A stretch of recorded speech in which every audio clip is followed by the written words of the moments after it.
Hello, my name's Will, and I talk a lot around workplace violence.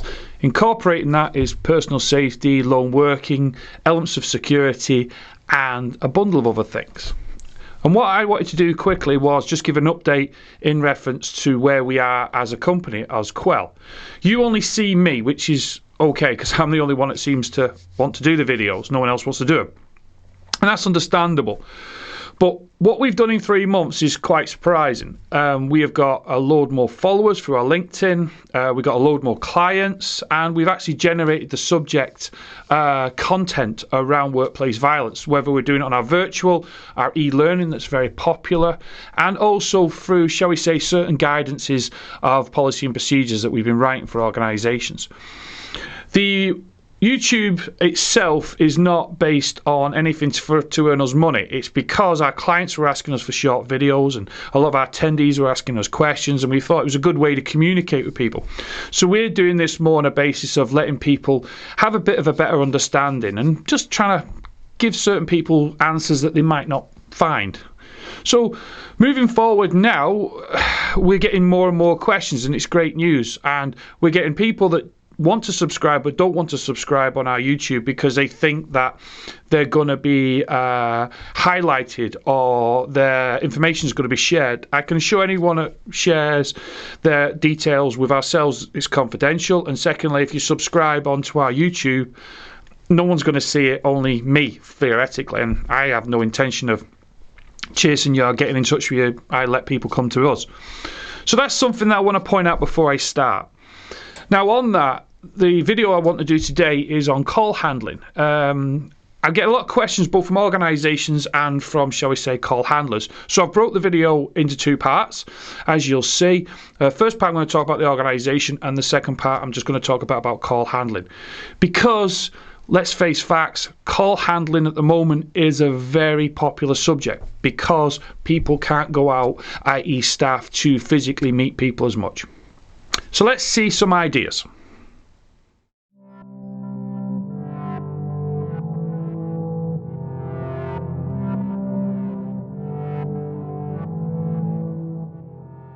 So an organisation, right. When I explain to organisations about putting measures in place, I try to hint towards a point of, well, we need to put a set of guidelines in, a small set of procedures if needed. Because if you've had staff that are not been call handlers before, but they've been used to going out and physically meeting people, but now they're actually, shall we say, having to do more calls, it is a good idea to put, shall we say, a few set of rules in. For instance, even when I speak to call handling companies, I always say, well, we need to make sure we get the script right. Now, when I say about the script is, well, what do you want the call handlers to say to the persons that are calling? What information do you want to give them across? What personal information, like their name, things like that, the basics. If the, shall we say, the callers are asking your call handlers, well, what's your surname? And we should have rules like where the staff say, well, I'm sorry, under the company policy, we're not allowed to give out our surnames and things like that. It sounds funny, but it's good that the staff know where the line in the sand is.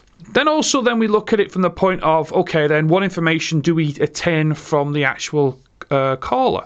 How much information do we want from them? How do we log it? How do we record that information? How do we pass that up, or how do we pass that on? These are these little tiny things that sometimes we forget about. Then also, are we going to have a grading system? And a grading system is if we have got, shall we say, a caller who's aggressive or, shall we say, nasty, awkward, cheeky, sarcastic. How do we grade it?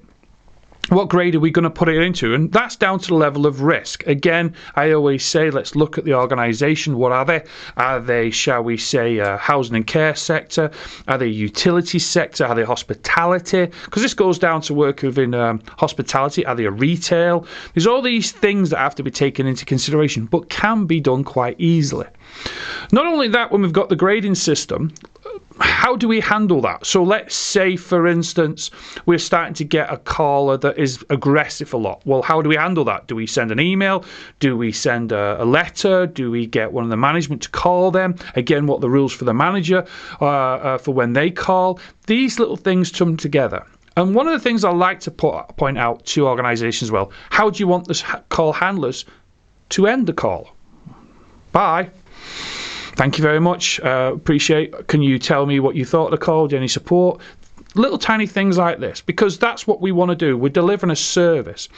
And the last thing that I always say that we need, and organisations in the past have said to me, well, we don't need that, Will. But when they've put it in place, they've gone, oh, it could come in handy, is how do we end a call? Now, what I mean is, in the context that the caller is being aggressive, nasty, cheeky, arrogant, what does the organisation want the call handler to do? How do they want them to handle it? Do they want to give them like simple, the old American term, 3 strikes and you're out? Or do we want to give them a point of where we give them a verbal warning, or we remind them that the call's being recorded? These are the things that have to be brought together.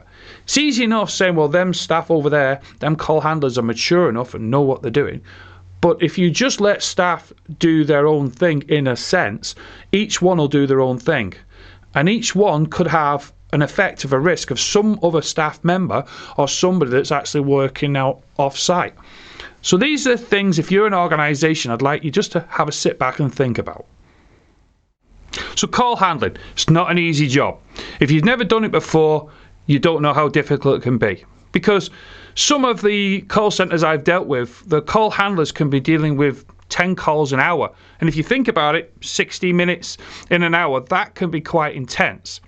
And also then they've got to be, shall we say, self-motivated to the point of being, I wouldn't say cheerful, but they've got to have that kind of motivation to keep going, because they could have 4 or 5 calls in a row that were ended badly, and then they're expected to go to that extra call and be, hi, how you doing, in a cheerful mood. So I understand that. But when I talk a lot to call handlers, and I've taught them via our virtual classroom in our other studio here, and I've spoke about the behaviours and the frustrations and the anxieties that people are going through at the moment, they do have a tendency to understand. One of the key factors I also put across when I talk a lot to call handlers is try and not take it personal. It is easy to say on this video, don't take it personal, but I do mean that.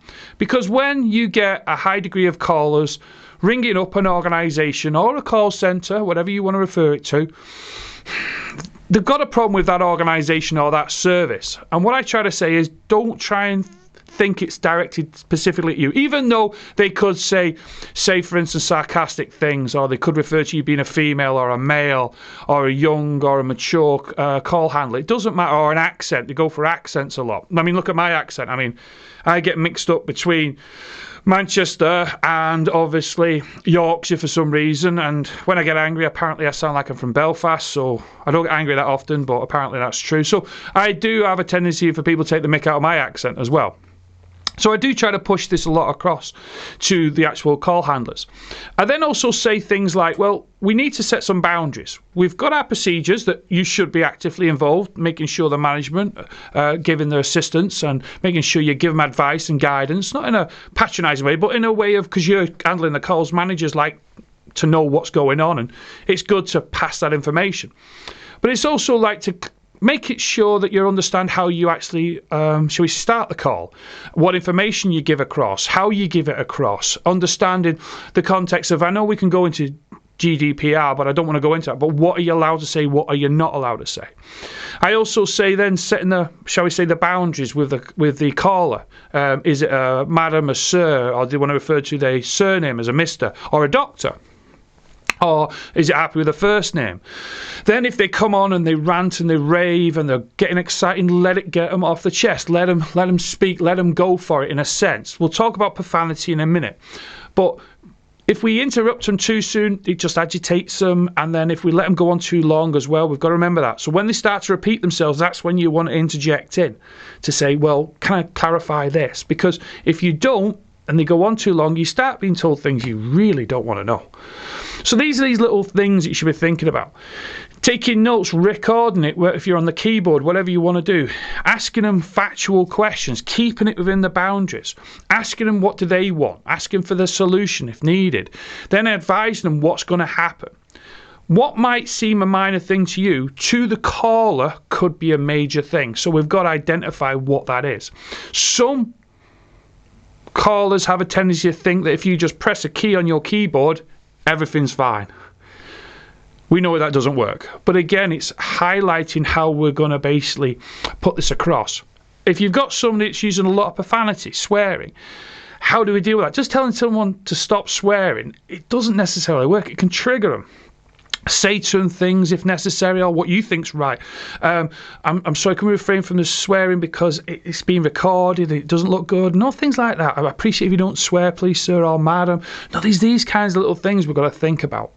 Inclusive of if we are getting a high degree of aggressive calls. One of my favourites is implementing code words with colleagues. So if I'm sat next to a colleague here who's also a call handler, how do I put it across to them, a code word, to let them know that I'm actually, shall we say, having difficulty? How do I alert my supervisor? How do I say it across and say one or two words to make that person know, oh, I know the problem they're having? These are these little things. How do we end a call? That's down to you, but do we follow the procedure that we've been given? We can agree call handling is very difficult, and it is. It can be very difficult. It can be very emotional, especially now that more people are unable to physically go and visit the person, where they're going to have to communicate via, shall I say, telephone. But what I finally want you to think about if you're a call handler is this. You have a massive part to play in the organisational safety. What I mean is this. If you have a bad call and you don't handle it correctly, that individual, that person, that member of public, that customer, or even a client, they might not necessarily come all the way down to the call centre to take it out on you. They could take it out on someone else from the organisation that's working off site. And that's not good. So, my opinion as a call handler is simple. Work with your management, your supervisors. Let's get the procedures if they're not in place. If they are, make sure you know them. Make sure that you agree with them. And then don't take it personal when the caller calls. Keep it professional. Remember, it can be recorded on their side, even though you might not be recording it. Log everything down. Record everything down. If there's a risk, pass it on. If you think the call's going nowhere and you think that the call's getting aggressive and it's jeopardising yours or somebody else's safety, professionally end the call as per the guidance, but also remember to inform your colleagues. And the last thing is simple. The more respect you can show someone, the higher chance you have of resolving the issue. And remember, they could be just having a bad day. Thank you for watching. Please continue to watch our videos. More videos will be coming out, and more people that send me more ideas for videos, I'll definitely consider it and put it together. Stay safe whatever you're doing, and bye for now.